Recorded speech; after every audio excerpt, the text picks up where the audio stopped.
The smell of burnt ozone and copper was thick. I could feel the cold edge of the scalpel pressing into my throat. My mentor, the man I've trusted for 10 years, was leaning over me. He wasn't trying to save the patient on the table. He was making sure he felt every cut. We were 4 minutes away from a total power failure, and I was the only person in that room who knew the man under the knife was actually the surgeon's own brother. My hand was inches from the emergency line, but if I moved, I was dead. I looked at the security window for help, but the chief of police just nodded at the killer and turned away. If I didn't stop that heart from stopping in the next 60 seconds, I'd be the witness to a murder I was being framed for. Let me take you back to how a routine bypass turned into a slaughterhouse. Dr. Sarah Miller gripped the edge of the stainless steel scrub sink, the abrasive scent of chlorhexidine stinging her nostrils. Water rushed over her knuckles in a rhythmic hum, splashing against the basin. Across the sterile corridor, Dr. Aris Thorne stood over the open chest of a teenager, his movements jagged, uncoordinated. Sarah watched through the observation glass as Thorne's hand trembled, his scalpel nicking a vessel he should have cleared seconds ago. Blood bloomed across the surgical field like ink in water. Sarah shoved through the swinging doors. The air inside the theater tasted of ozone and metallic copper. She stepped into the light, her boots squeaking on the linoleum. "Step aside, Aris," she said. Thorne's eyes flickered toward her, dilated and glazed. "I have it under control.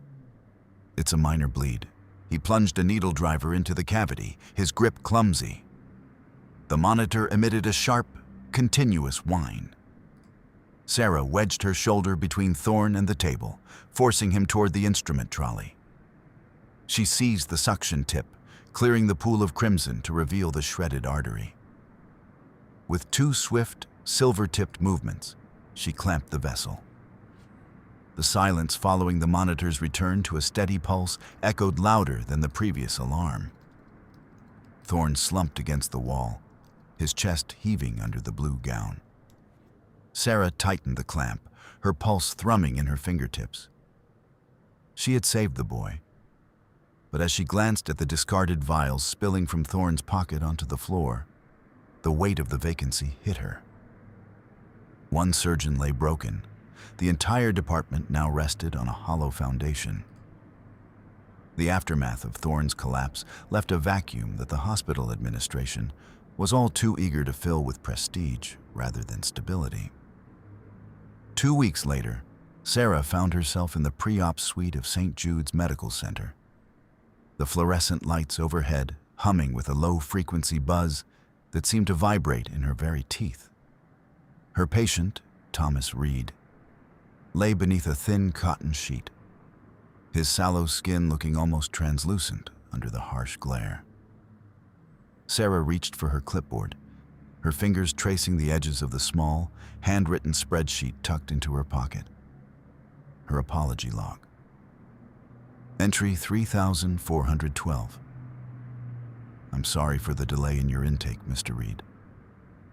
She hadn't said it aloud yet, but she felt the debt mounting. She turned her attention to the monitors. A jagged green line spiked and dipped erratically. Thomas's heart was dancing to a frantic, uneven rhythm that didn't match his sedated state. Sarah frowned, the smell of industrial bleach and floor wax cloying in the back of her throat.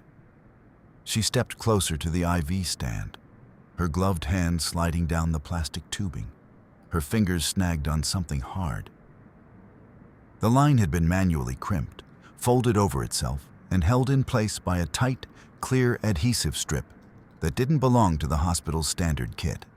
As she peeled it back, a faint, chemical odor, bitter and sharp, wafted from the injection port. The sedative hadn't just been blocked, it looked diluted, the liquid in the bag appearing too thin, too clear. A cold prickle of unease raced down her spine. This wasn't a mechanical failure. Someone had touched this equipment with the intent to disrupt the flow of medicine before the first incision was even made. The double doors of the theater swung open with a violent gust of air, announcing the arrival of Dr. Richard Sterling. He didn't walk so much as he occupied the space. His silver hair caught in the overhead lights like polished chrome. He didn't look at Sarah. He looked through her, his eyes fixed on the patient as if Thomas were merely a piece of furniture he intended to refurbish. "Status," Sterling barked. His voice was a rich baritone, practiced and predatory, the kind of voice that made people move without thinking. He began the ritual of checking his lucky silk socks, pulling up his pant legs just enough to flash the embroidered red S. "The vitals are fluctuating, Dr. Sterling," Sarah said, her voice tight but controlled. "I've discovered a manual obstruction in the IV line. The sedative delivery is inconsistent. We need to delay the start to recalibrate the pump and flush the system. I'm sorry, but it's not safe to proceed yet." Sterling stepped into her personal space, the scent of expensive sandalwood shaving cream clashing with the sterile air. He leaned over the console, his shadow falling across Sarah's hands. "We are not delaying, Miller. This theater is booked to the minute. The board is watching this case. You're seeing ghosts in the machinery because you're still twitchy after Thorne's meltdown." "It's not a ghost," Sarah countered, pointing to the crimped line. "The line was tampered with." "Enough," Sterling snapped, his unblinking eyes pinning her to the spot. "Calibrate the pump while I scrub. If you can't handle the rhythm of a high-stakes room, I'll find an anesthesiologist who can. Do your job, Sarah. Don't be a burden to the schedule." He turned his back on her, dismissing her existence with a flick of his wrist. Sarah felt the heat rise in her neck. She reached for the propofol pump, her fingers flying over the buttons to compensate for the lost dosage. Beside her, a young surgical resident named Henderson moved with a strange, twitchy energy. He was supposed to be prepping the site, but his hands were shaking, his eyes darting toward Sterling's retreating back. As Sarah leaned in to check the pressure reading on the primary monitor, Henderson surged forward. It wasn't a stumble. He threw his weight into her shoulder, a physical shove that sent Sarah reeling toward a heavy equipment rack. The sharp edge of a metal shelf bit into her hip. "Watch it," Henderson hissed, his voice cracking. He stepped in front of the screen, his body shielding the display from her view. "I've got the readings. You're just in the way." Sarah didn't retreat. The apology log stayed in her pocket this time. She moved with the calculated precision of someone who had spent a decade mastering the geometry of the human body. She stepped back into Henderson's space, her hand shooting out to catch his forearm. She didn't just grab him.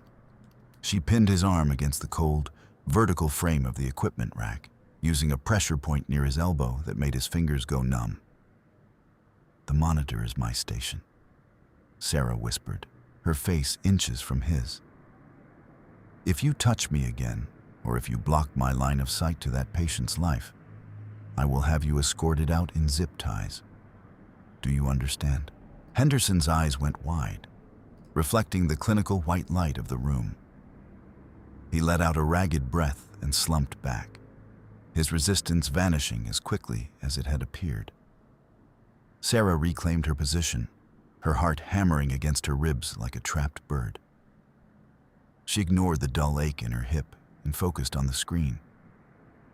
Thomas's blood pressure began to level out as the fresh surge of medication hit his system. She secured the airway, the plastic tube sliding home with a soft, wet click. For a moment, she felt the rush of a small victory. The patient was stable, the airway was clear, and she had held her ground. She turned back to the IV stand to investigate the source of the blockage one last time. She she needed to know exactly what Henderson had been trying to hide. As she pulled the discarded adhesive strip from the rack, she saw a small, hand-drawn mark on the underside. A tiny, jagged X in red ink. It matched the ink on the resident's own clipboard. Subverted beat 1.4. Sarah felt a surge of professional triumph. She had caught him. She had the proof of the sabotage, the physical evidence of Henderson's incompetence or malice. She tucked the adhesive strip into her pocket, right next to her apology log. This was her leverage. With this, she could go to the chief of surgery, expose the danger Henderson posed, and ensure that Thomas Reed's life was never put at risk by this coward again. She felt a rare sense of clarity, a belief that the system could be corrected through diligent observation and the courage to speak up. She imagined the meeting, the board's gratitude, the immediate removal of the threat, and her own ascent to the leadership role she had earned. The chaos of the room seemed to fade as she realized she held the key to cleaning up the department. "I see what you did, Henderson," she said softly, her voice steady with the confidence of someone holding a winning hand. "I have the strip. I have the mark. This ends as soon as we leave this theater." Henderson didn't look at her. He looked at the floor, his chest heaving. "You don't understand," he whispered. "You think you're saving him. You're just making it worse. You shouldn't have looked." Sarah felt a brief moment of pity. He was terrified, likely of a career-ending report. She relaxed her posture, her shoulders dropping an inch. The crisis, she believed, was contained. She had the evidence. The patient was under, and the truth was on her side. She turned to adjust the oxygen flow, feeling a sense of relief wash over her. 1, 2, 3. The tension in the room began to dissipate. Then she heard the sound, a soft, rhythmic clicking from the primary anesthesia console. She turned back. Henderson wasn't cowering anymore. He was standing by the main power hub, his hand resting on the emergency override switch, a switch that only the chief of surgery was supposed to touch. He wasn't looking at Sarah with fear. He was looking at her with a hollow, dead-eyed resignation. "I'm sorry, Dr. Miller," he said. With a sharp mechanical snap, Henderson didn't just turn off the pump. He triggered a full system purge. The screen flashed a violent, angry red. Critical failure. System flushed.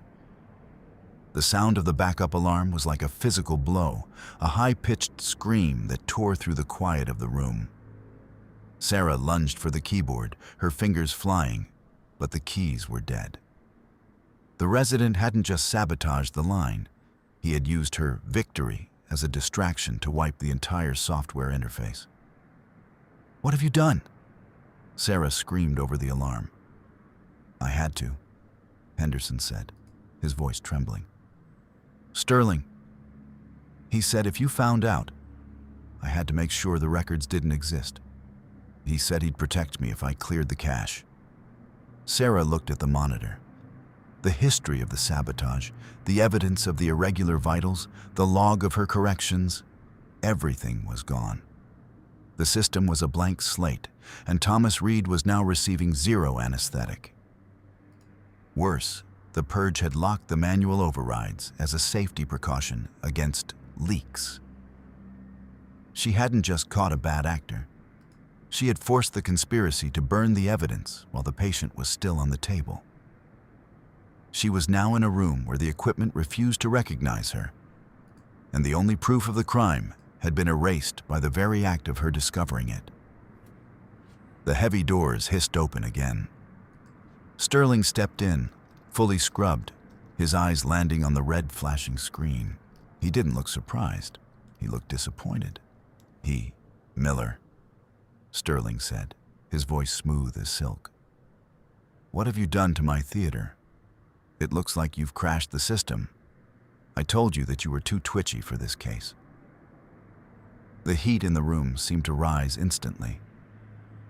Sterling began the incision, the scalpel parting the skin of Thomas Reed's chest with a sickening, wet slide. Sarah's eyes flew to the patient's face. Thomas's eyelids flickered. His pupils, once constricted by the drugs, were now dilating rapidly, turning into twin black voids. "He's awake," Sarah whispered, her voice trembling. "Dr. Sterling, stop. The purge, the anesthetic is gone. He's experiencing intraoperative awareness. He's paralyzed, but he can feel everything." Sterling didn't even pause. He moved the retractors, the sound of metal against bone echoing like a hammer on a cold anvil. "He's under, Miller. The monitors are just glitching because of your interference. If you touch those dials again, I will have security remove you, and I will personally see your license revoked before the sun sets." Sarah looked at Thomas. A single tear tracked down the side of his temple, disappearing into the hairline. He was trapped in a tomb of his own flesh, screaming in a silence that only Sarah could hear. The air in the theater grew stagnant, the air conditioning failing as a low, ominous hum began to vibrate through the floorboards. Then, the lights flickered. Once, twice. The primary heart-lung machine, the massive silver beast that was keeping Thomas's blood moving, let out a dying groan. The rhythmic thump whir of the pump slowed to a crawl. The primary surgical lights died, replaced by the dim, sickly orange glow of the emergency wall units. "The backup generator," Sarah gasped, reaching for the manual bellows. "Why didn't it kick in?" Sterling stood frozen in the gloom, the blood on his gloves looking black in the orange light. "The whole wing is down," he muttered, though there was no panic in his voice, only a cold, calculated stillness. In the shadows near the instrument tray, Sarah saw a movement. Henderson, the panicked resident, wasn't leaving. He was reaching for a heavy, stainless steel tray filled with jagged clamps and heavy mallets. He swung it in a wide, desperate arc toward Sarah's head. She felt the rush of air as she ducked, the tray whistling over her hair and slamming into a glass medicine cabinet behind her. The sound of shattering glass was like a gunshot. Shards rained down, stinging Sarah's neck. She didn't wait for a second swing. She lunged forward, her shoulder catching Henderson in the gut, driving him back toward the exit. They grappled in the dark, the smell of sweat and fear thick between them. Sarah found the handle of the heavy theater door, shoved Henderson into the hallway with every ounce of strength she possessed, and slammed the bolt home. She was alone in the dark with a killer and a man who was being tortured by a scalpel he couldn't see. Sarah leaned against the door, her breath coming in ragged gasps. She needed to know why. Why this patient? Why this much risk? She grabbed a backup tablet from the charging dock, one that ran on an independent battery. She pulled up Thomas Reed's restricted file, bypassing the hospital's main portal. The birth records were buried deep, hidden under a legal name change from 20 years ago. Thomas Reed wasn't just a journalist. He was Thomas Sterling, Richard's younger half-brother, the weak-blooded failure their father had despised. Sarah looked at Sterling, who was now trying to work by the light of a handheld penlight. "It's not malpractice, is it, Richard? It's an execution." Sterling paused, the small light casting long demonic shadows across his face. Thomas was always a leaker. He wanted to publish a story about the board, about the donations we used to keep this place afloat. He thought he could destroy my legacy. But legacy is built on what we survive, Sarah, not what we allow to be told. He stepped toward her, the scalpel glinting. "And you've become a very expensive complication." Thomas's heart monitor, running on its own failing battery, began to emit a frantic, uneven beat. The rhythm of neurogenic shock. The body was failing because the mind couldn't handle the agony. "His heart is stopping. Sarah said, her voice a low, dangerous growl. "You're killing him right now." "That's the point, champion," Sterling whispered. Sarah's eyes darted around the room, searching for a lifeline. She saw a small, recessed panel near the floor, an old emergency oxygen and anesthetic line from the original 1950s construction, bypassed but never removed. If she could reach it, she could flood the vent with enough gas to put Thomas under manually. She made a break for it. Sterling was faster. He lunged, his hand catching her by the throat. The cold latex grip of his glove choked the air from her lungs. He slammed her back against the operating table, her head snapping back. The scent of his sandalwood cologne was suffocating. "You want to save him?" Sterling hissed, his face inches from hers. "Watch him. Watch the light go out. He ruined our father's name. He took everything that was supposed to be mine. Now, he's going to die in my house, and you're going to be the one who failed to keep him under." Sarah clawed at his wrist, her boots scraping against the linoleum. She looked toward the observation window, desperate for a witness. In the dim light of the hallway, she saw a silhouette. The chief of security, a man named Miller, who had walked the halls of St. Jude's for 30 years. Subverted beat 3.5. Relief flared in Sarah's chest, hot and bright. Miller knew her. He had shared coffee with her in the break room. He had seen her dedication. He was a man of the law, a former cop who valued order above all else. She stopped struggling for a second, her eyes locking onto his through the glass. She didn't have the breath to scream, but she raised one hand, pointing at Sterling, then at the dying man on the table. "Help us," her eyes pleaded. "See what is happening." Miller moved closer to the glass. He adjusted his cap. He looked at Sarah, then at the scalpel in Sterling's hand, then at the flatlining monitor. Sarah waited for the door to burst open, for the sirens to sound, for the nightmare to end. She felt the weight of the hospital's authority behind that glass, a force that would surely crush Sterling's madness. Miller didn't reach for his radio. He didn't reach for his holster. Slowly, deliberately, Miller raised his hand. He didn't wave. He checked his watch, then looked at Sterling and gave a single, sharp nod. He reached over to the wall-mounted control panel outside the door and flipped a switch. The internal intercom hissed to life. 5 minutes, Richard." Miller's voice crackled through the speakers, devoid of emotion. "The board wants the equipment failure logged by 10:15. Make it clean."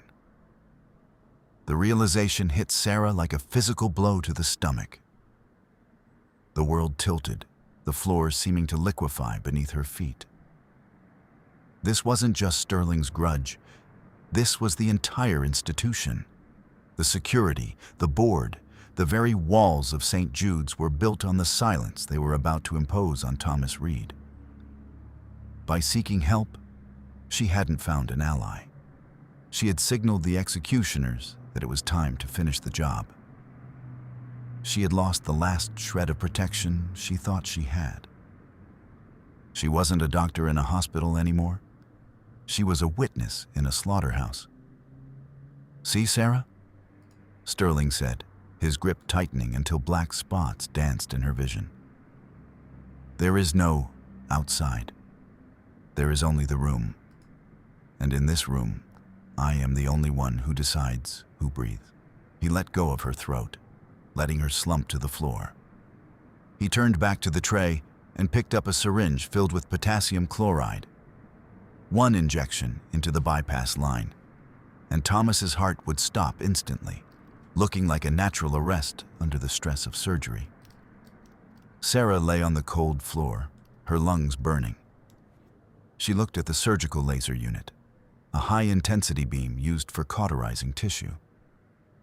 It sat near a leaking oxygen valve that had been hissing since the power went out. She didn't think about her career. She didn't think about the apology log. She reached up and grabbed the laser's power cord, yanking it with all her strength. The wires sparked, a brilliant blue flash in the darkness. "What are you?" Sterling started. Sarah shoved the sparking wires into the concentrated stream of oxygen. The world exploded in a roar of orange flame. A localized fire erupted between Sterling and the table, the heat searing and immediate. Sterling shrieked, backing away as the smell of scorched dust and melting plastic filled the air. In the chaos, Sarah didn't run for the door. She lunged for Thomas. She grabbed her phone from her pocket, the one she used to track her log, and hit the record button. "Tell me again, Richard," she screamed over the roar of the fire. "Tell me why the board wants him dead. Tell me about the donations." Sterling, backed into a corner by the flames, his ego finally overriding his caution, snarled at her. "They're not donations, you pathetic little mouse. It's a laundering scheme that keeps this city running. Thomas found the ledger, and now he's the price of doing business. Now move, or I'll let you burn with him." Sarah held the phone steady, the screen reflecting the fire in her eyes. "I've got it," she whispered. Suddenly, the heavy theater doors didn't just open. They were blown off their hinges. Flashbangs detonated with a bone-shaking crack, filling the room with white light and the smell of magnesium. Figures in tactical gear swarmed the room, their movements a blur of black and gray. "FBI, drop the weapon, hands in the air." Sterling was tackled to the ground, his silver hair hitting the linoleum with a sickening thud. Miller, the security chief, was already in zip ties in the hallway. A man in a surgical gown, the resident Henderson, stepped over the debris. He wasn't shaking anymore. He reached into his gown and pulled out a badge. "Special Agent Matthew Scott, FBI. Dr. Miller, we've been trying to get a wire into this room for 6 months. You just gave us the smoking gun." Sarah didn't look at the badge. She didn't look at the fire being extinguished by the overhead sprinklers. She lunged for the manual bellows and began pumping air into Thomas Reed's lungs. "He's flatlining," she yelled. "Get me a crash cart that works." 3 weeks later, the gardens of St. Jude's, now under federal receivership, were quiet. The silk flowers had been replaced with real marigolds, their scent earthy and honest in the afternoon sun. Sarah sat on a stone bench, her hands resting in her lap. She wasn't wearing scrubs. She had been fired the morning after the raid for gross violation of safety protocols and endangering a patient with an intentional fire. Her career was a scorched field. A wheelchair creaked on the gravel path. Thomas Reed, his chest wrapped in heavy bandages but his eyes clear, rolled toward her. He stopped a few feet away, looking at the real bees buzzing around the marigolds. "They told me what you did," Thomas said. His voice was thin, like paper, but steady. Sarah looked at her hands. "I'm sorry. I destroyed the theater. I couldn't save your career or mine." Thomas reached out and took her hand. His grip was weak, but his skin was warm. When the world was just pain and darkness, I heard a voice. It wasn't the voice of a doctor. It was the voice of someone who refused to let me be a burden. He squeezed her fingers. "I didn't know your name then, but I knew I wasn't alone. You didn't just fix my heart, Sarah. You heard the scream I couldn't make." Sarah felt a tear prick her eye. She reached into her pocket and pulled out the small black notebook, the apology log. She looked at the 3,412 entries, the record of a life spent trying to pay a debt that didn't exist. Slowly, she tore the pages out, one by one, and let the wind carry them across the garden like white petals. "I don't have to be perfect anymore," she whispered. "No," Thomas said, smiling as the sun hit his face. You just have to be here. The hum of the hospital was gone, replaced by the simple, messy sound of the world coming back to life. Sarah Miller stood up, left the notebook on the bench, and walked toward the gate. A real gate that opened to a real street where the air smelled of rain and everything was yet to be written.